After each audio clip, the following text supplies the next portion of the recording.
wanted to show how I set up my palette. I just cleaned up my Sylvian Clayworks palette today. And I'm using a gouache, which is a water-based paint. Sort of similar to watercolor, except the finish is a bit more matte. You can see in this piece right here, the finish is a little bit flatter than watercolor, but it's more opaque, like acrylic. So I really enjoyed liking it, or really enjoyed using it.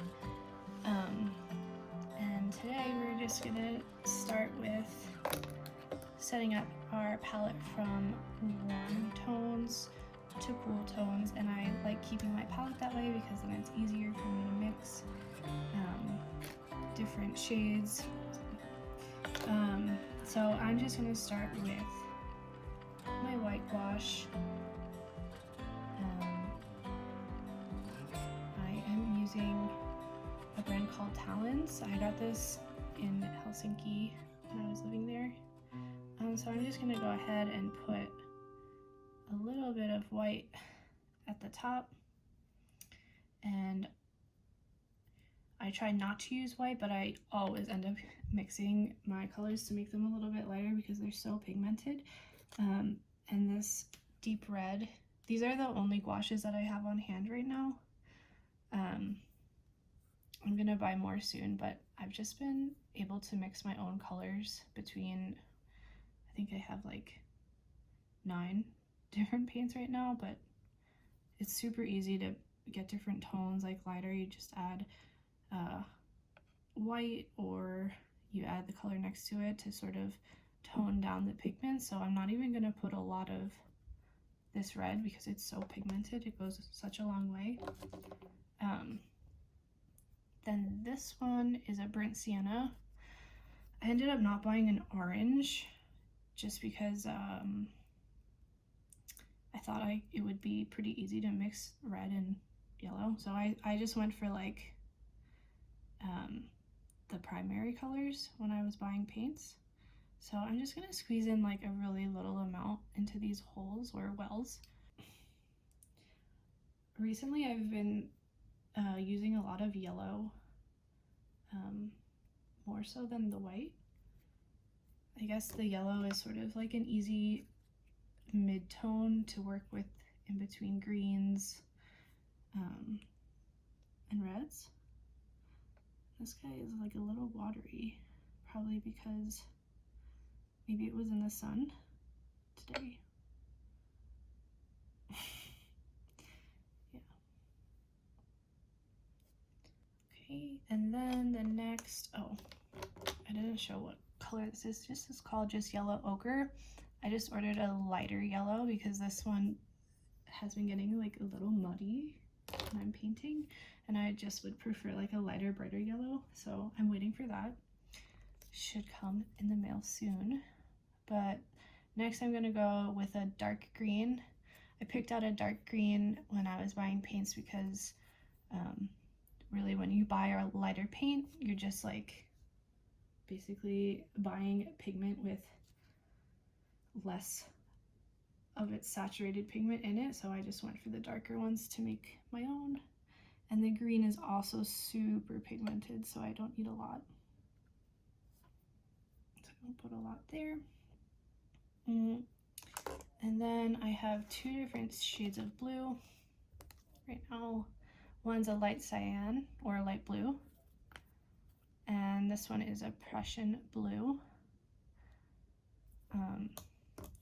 This one has basically like more of a reddish tone, more sort of like purple undertones, whereas this one tends to lean like towards more yellows when mixing, just like.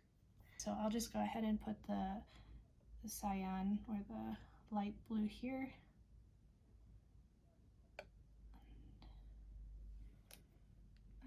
When I'm painting waterscapes, obviously go through a lot of blue. I just put that away. And then the last one I'll put is the Prussian blue, which has more of the red undertones. So when you're mixing, it leans towards purple.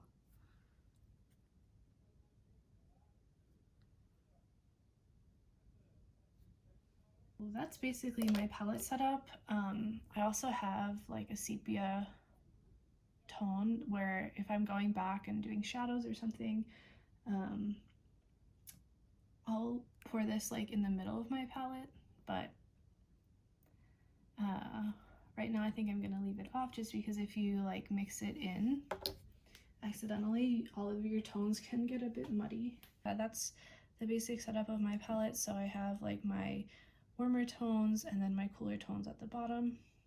And gouache is super cool because when it first comes out, it's like acrylic. So depending on the type of painting you want, you can just get water. Hold on, I'll go get some water and I'll show. So I'll just bring out a little test watercolor piece of paper, and I'll show you the different opacities that you can get with gouache.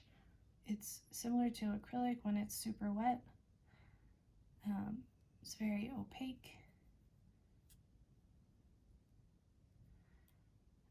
And then if you add some water, you can see so much pigment is coming off. You can just start to use it like a watercolor, and the texture totally changes. You can have like a really dense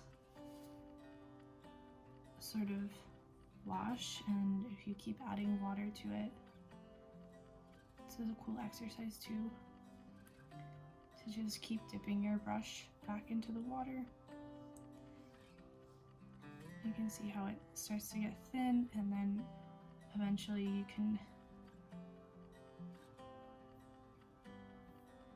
bring the paints, and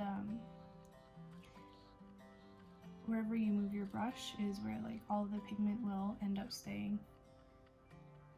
You can work on a tilted surface and sort of have those bits of water sort of like run down to get a different type of effect when it dries. And still, like, I have so much pigment left on my brush that I could probably do this for like 20 more and I would still have some sort of pigment. But if you compare the two, those are the two different textures you can get, like extreme with gouache.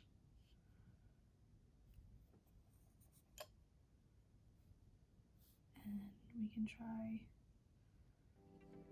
what happens when the gouache dries in this like more opaque application. You can go back onto your paper and you can reactivate it, which is really cool. So if you end up not liking sort of part of your painting, you just paint over it. Just add some water back, sort of smooth it out.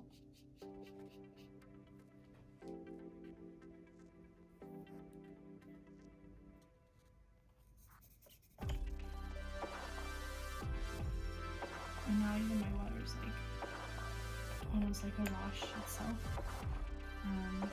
So that's what I found with gouache. Like, it's best to have a really big container of water. So also, like, when you're painting, you should try to stick with the same tones. Like, maybe first go in, do your cooler tones, and then go back in, change your water, and then go back in with your warmer tones. And if you start mixing, like, you'll end up getting more of a muddier greenish hue. So yeah, this is my simple palette tutorial. Thanks for hanging out with me in my studio today. I hope you enjoyed that simple palette tutorial, and I'm working on some watercolor and gouache painting techniques for next time, so I'll see you then. Bye!